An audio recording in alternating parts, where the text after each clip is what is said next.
The Italian Renaissance was a period of discovery. It was the early period where Italy was the center of the Renaissance, which Da Vinci was born into.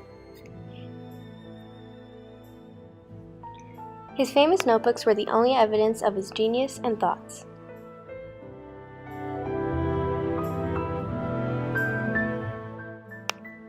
Leonardo was born in Vinci, Italy, where he received his last name. He was born April 15, 1453. Leonardo lived around his father Ser Piero, who came from a house of riches, but his mother, Caterina, was a poor peasant girl. Leonardo's parents weren't married because his father was ashamed of him, so he left him with Caterina. Ser Piero married another woman, started a new family, and moved nearby to the busy city of Florence, Italy.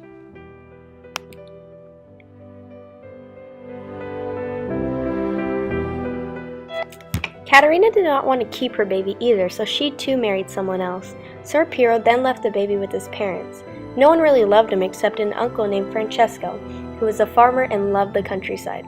He would take long walks in the hills and Leonardo would go with him.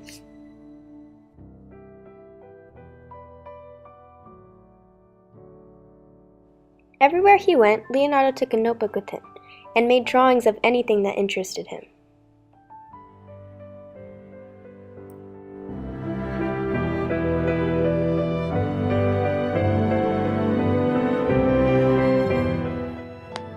When he was 14, his father took him out of Vinci and brought him to Florence where he could find work.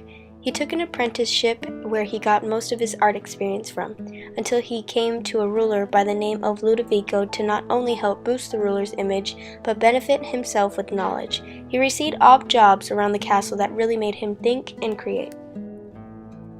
As his mind thought different things, he documented all of it. The pages he wrote are about various subjects and all sorts of questions that he answered.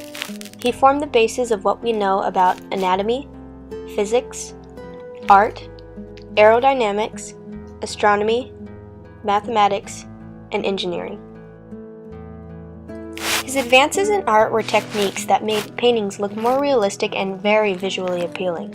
He observed birds and had early sketchings of what is now called parachutes and planes.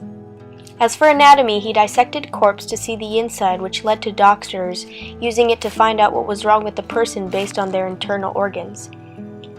His thoughts and early ideas weren't used until hundreds of years later, but his advances in art, aerodynamics, and much more are the reason some of the scientists later on invented and made advances that had a big effect on today. The new technique for painting led to all the other painters doing the same to sell their paintings. His sketches in aerodynamics are amazing because no one ever thought of manned flight, but he had a general basis in his sketch. Leonardo did a lot of sketches that had meaning to them and explanations on how his thoughts could be possible.